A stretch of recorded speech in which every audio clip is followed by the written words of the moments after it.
আসসালামু আলাইকুম বন্ধুরা, কেমন আছেন সবাই? আশা করি আপনারা সবাই ভালো আছেন। আজকে আমি আলোচনা করব উচ্চ রক্তচাপ নিয়ে। তো উচ্চ রক্তচাপকে আমরা সবাই হাইপারটেনশন বা হাই ব্লাড প্রেশার নামে চিনি, বা এই নামে আমরা সবাই জেনে থাকি। হাইপারটেনশন আসলে ইংরেজি শব্দ, যেটাকে আমরা বাংলাতে উচ্চ রক্তচাপ বলি। তো উচ্চ রক্তচাপ বলতে আমরা কি বুঝি, বা হাইপারটেনশন বলতে আমরা কি বুঝি? উচ্চ বলতে সচরাচর আমরা কি বুঝি? উচ্চ বলতে আমরা সচরাচর এটাই বুঝি যে কোনো জিনিস স্বাভাবিকের থেকে বেশি। তো হাইপারটেনশন বা উচ্চ রক্তচাপ বলতে আমরা এটাই বুঝি, কোনো মানুষের বা আমাদের রক্তচাপ যখন স্বাভাবিকের থেকে তুলনামূলক বেশি থাকে, তখন সেই রক্তচাপকে হাইপারটেনশন বা উচ্চ রক্তচাপ বলে। অর্থাৎ আরো সহজ ভাষায় বলতে পারি, উচ্চ রক্তচাপ হলো রক্তনালীর দেওয়ালের বিরুদ্ধে প্রবাহিত বল।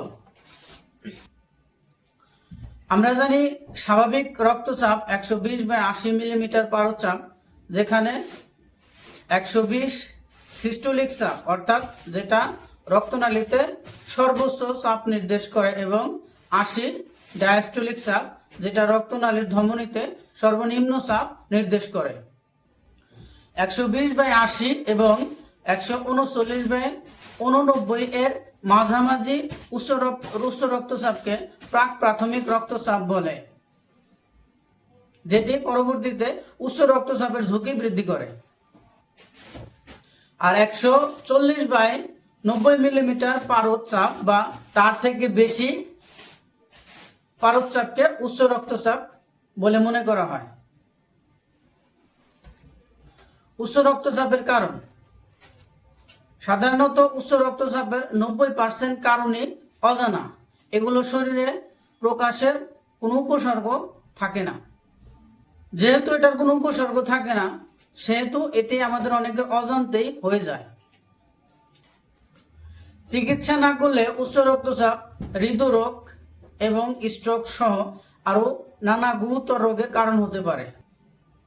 এছাড়াও ক্রমাগত মাথা ব্যথা, চোখের ঝাপসা দেখা, অথবা কিছু কিছু ক্ষেত্রে দ্বিগুণ দৃষ্টি, নাক দিয়ে রক্ত পড়া, এবং অনেক সময় রোগের শ্বাসকষ্টও হয়ে থাকে। এখন আমরা আসবো রক্তচাপকে আমরা কয় ভাগে ভাগ করতে পারি। রক্তচাপের প্রকারভেদ। রক্তচাপকে সচরাচর আমরা দুই ভাগে ভাগ করতে পারি, প্রাথমিক উচ্চ রক্তচাপ এবং সেকেন্ডারি উচ্চ রক্তচাপ। প্রাথমিক রক্তচাপ শরীরে লুকায়িত অন্তর্নিহিত রোগের অনুপস্থিতিতে উচ্চ রক্তচাপ, যেমন benign hypertension, malignant hypertension. Secondary উচ্চ রক্তচাপ কিছু অন্তর্নিহিত রোগের কারণে সৃষ্ট উচ্চ রক্তচাপকে উচ্চ রক্তচাপ বলে, যেমন cardiovascular hypertension, renal hypertension, endocrine hypertension, neurogenic hypertension এবং গর্ভাবস্থায় প্ররোচিত উচ্চ রক্তচাপ। এইবার আমরা আলোচনা করব যে উচ্চ রক্তচাপ শনাক্তকরণের জন্য আমাদের কি কি টেস্ট করতে হবে, বা কি কি প্যাথোলজিক্যাল টেস্ট করলে আমরা বুঝতে পারবো যে আমি বা আমরা উচ্চ রক্তচাপের দিকে ধাবিত হচ্ছি, বা আমার ইতিমধ্যে নিজের অজান্তেই শরীরে উচ্চ রক্তচাপ বাসা বেঁধেছে। তো সচরাচর এর জন্য আমরা প্রাথমিকভাবে আমরা নিয়মিত রক্তচাপ পরীক্ষা করব। এর জন্য আমরা স্পিগো ম্যানোমিটার ব্যবহার করতে পারি। এছাড়াও প্যাথোলজিক্যাল টেস্ট, কিছু রক্তের পরীক্ষা, যেমন সিবিসি, এছাড়াও এইচডিএল, রক্তের এইচডিএল, এলডিএল, এছাড়াও কোলেস্টেরল টেস্ট করলেও আমরা মোটামুটি উচ্চ রক্তচাপের স্বাভাবিক কারণ জানতে পারি বা ধরতে পারি। এছাড়াও অনেক সময় কিছু কিছু ক্ষেত্রে ইসিজিও করার দরকার হয়। ইসিজি করলে আমরা প্রাথমিকভাবে বুঝতে পারি। উচ্চ রক্তচাপের কারণ এবং ঝুঁকির কারণ। সচরাচর 90% বা 90 থেকে 95% কারণ উচ্চ রক্তচাপের কারণ অজানা। এছাড়াও এগুলোর ভিতরে অনেকগুলো ঝুঁকির মধ্যে কিছু নির্দিষ্ট ঝুঁকি রয়েছে, যেমন বয়স। রোগীর বয়স বাড়ার সাথে সাথে উচ্চ রক্তচাপের ঝুঁকি বেড়ে যায়। এছাড়াও আছে পারিবারিক ইতিহাস, অর্থাৎ রোগীর পরিবারে এমন যদি ইতিহাস থাকে যে তার মা, বাবা অথবা দাদা দাদি, তো এদের ভিতর কারো যদি উচ্চ রক্তচাপের ইতিহাস থেকে থাকে তাহলে সেটা পরবর্তীতে তার নেক্সট জেনারেশনেরও হওয়ার অনেক সম্ভাবনা থাকে বা অনেক সময় হয়ে যায়।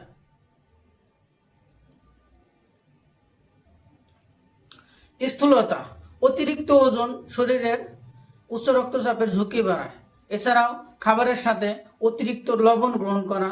আমরা জানি লবণে সোডিয়াম থাকে যা তারল্য বাড়ায়, যা রক্তচাপের ঝুঁকি বৃদ্ধি করে। ডায়েট, স্যাচুরেটেড ফ্যাটি অ্যাসিড সমৃদ্ধ খাবার এবং ফাইবার কম থাকলে তা উচ্চ রক্তচাপের ঝুঁকি বাড়ায়। যদি কারো এরকম অভ্যাস থাকে যে সে নিয়মিত মদ্যপান করে অথবা অ্যালকোহল সেবন করে, এছাড়াও তার ধূমপানের প্রতি আসক্তি আছে, তাহলে এটাও রোগীর উচ্চ রক্তচাপ বৃদ্ধির কারণ হতে পারে।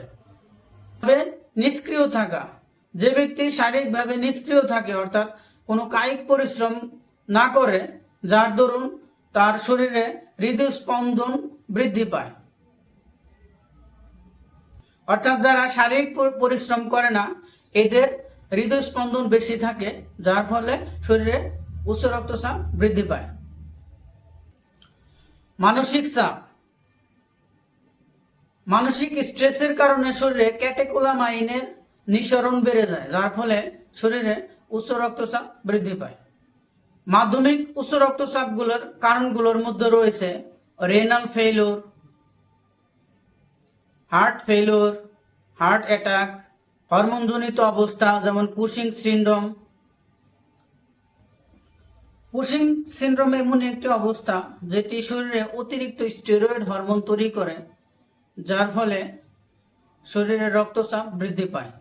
ব্যথানাশক non steroidal anti inflammatory NSAID drugs যেমন আইবোপ্রোপেন হিসেবে পরিচিত। বিনোদনমূলক ওষুধ যেমন কোকেন, অ্যামফেটামিন, ফিস্টা এবং এরকম আরো অনেক ওষুধ আছে যেগুলো সেবন করলে শরীরে রক্তচাপের ঝুঁকি বৃদ্ধি পায়। উচ্চ রক্তচাপের জটিলতা, মস্তিষ্কের জটিলতা, সেরিব্রোভাস্কুলার স্ট্রোক বা অ্যাক্সিডেন্ট, হাইপারটেনসিভ এনসেলোপ্যাথি, ক্রমাগত মাথা ব্যথা, মতিভ্রম,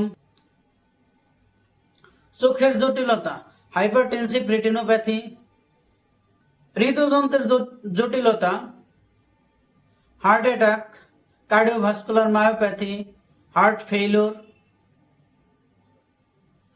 কিডনির জটিলতা, হাইপারটেনসিভ নেফ্রোপ্যাথি এবং দীর্ঘ কিডনি বিকলতা বা কিডনি ব্যর্থতা। ম্যানেজমেন্ট, এখানে আমরা দুটি ভাগে ভাগ করব। সেটা হলো আমরা কিভাবে আমাদের ডায়েট কন্ট্রোল করে এবং সেই সাথে কিছু ইয়োগিক এক্সারসাইজ, যেটাকে আমরা যোগ ব্যায়াম বলে থাকি, সো এই দুইটার কম্বিনেশনে যেভাবে আমরা আমাদের হাইপারটেনশন বা উচ্চ রক্তচাপকে নিয়ন্ত্রণে রাখতে পারি, এখন আমরা সেটি নিয়ে আপনাদের সামনে আলোচনা করব। তো শুরুতে আমি আলোচনা করব ডায়েটারি ম্যানেজমেন্ট। নাম্বার 1, পর্যাপ্ত পুষ্টি বজায় রেখে স্বাস্থ্যকর জীবনধারা বজায় রাখা। নাম্বার 2, নিয়মিত বিরতিতে খাবার গ্রহণ করা। নাম্বার 3, ভাজা পোড়া খাবার এবং ফ্রিজের ঠান্ডা পানি এড়িয়ে চলা। নাম্বার 4, টেবিল লবণের পরিবর্তে সবজির উপর লেবুর রস ছিটিয়ে দেওয়া। ফাইবার সমৃদ্ধ খাবার গ্রহণ করা, যেমন শাকসবজি এবং ফলমূল। ফলমূলের ভিতর রয়েছে আপেল, কমলা, গাজর, টমেটো, মটরশুঁটি ইত্যাদি। আচার, চাটনি, পাঁপড় ভাজা, লবণযুক্ত বাদাম, চিপস ইত্যাদি খাবারগুলো এড়িয়ে চলা, যেগুলোতে প্রচুর পরিমাণে লবণ থাকে। অ্যান্টিঅক্সিডেন্ট সমৃদ্ধ খাবার গ্রহণ করা, যেমন কমলা, পেঁপে, দানা শস্য, সিরিয়াল এবং মিষ্টি আলু গ্রহণ করা। বেকড খাবার এড়িয়ে চলা, যেগুলোতে বেকিং পাউডার থাকে। এছাড়া পর্যাপ্ত পরিমাণে পটাশিয়াম, ম্যাগনেসিয়াম এবং ক্যালসিয়াম সমৃদ্ধ খাবার গ্রহণ করা। অ্যালকোহল এবং ধূমপান বন্ধ করা। এইবার আমরা আলোচনা করব উচ্চ রক্তচাপ কমানোর জন্য উপযোগী কিছু যোগা বা যোগ ব্যায়াম নিয়ে।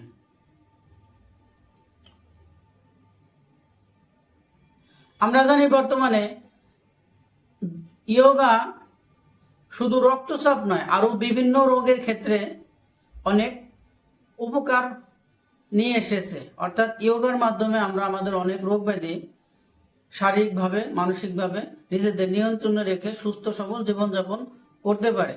তো এর মধ্যে হাইপার টেনশনের জন্য স্পেসিফিক কিছু যোগ আসন রয়েছে, সেগুলো নিয়ে আমি এখন আলোচনা করব। আর এখানে একটা বিষয় মনে রাখা উচিত যে আমাদের হাইপার টেনশন চিকিৎসার মূল উদ্দেশ্যই থাকে যে কিভাবে শরীরের উচ্চ রক্তচাপ কমিয়ে রোগীর জীবনযাত্রাকে স্বাভাবিক করা। তো আসি, এবার আমরা আলোচনা করি বিভিন্ন ধরনের যোগাসন নিয়ে। এর ভিতরে আছে যোগাসনের ভিতরে কিছু ক্রিয়া আছে। আমি দুটি ক্রিয়া নিয়ে আলোচনা করব। প্রথম ক্রিয়া জলনীতি, দ্বিতীয় ক্রিয়া সূত্রনীতি। এখন আমি আলোচনা করব যৌগিক কিছু স্পেসিফিক আসন নিয়ে, যে আসনের এক্সারসাইজ যদি আমরা রেগুলার করতে পারি তাহলে আশা করি যে আমাদের হাইপার টেনশন অর্থাৎ উচ্চ রক্তচাপকে আমরা আমাদের নিয়ন্ত্রণে রাখতে পারবো। আমরা জানি যোগার বিভিন্ন রকম আসন আছে, এর মধ্যে হাইপার টেনশনের উপকারী কিছু আসন আমি আপনাদের সামনে উল্লেখ করছি। 1 নম্বর তদাসন, 2 নম্বর কোটিচক্র আসন, 3 নম্বর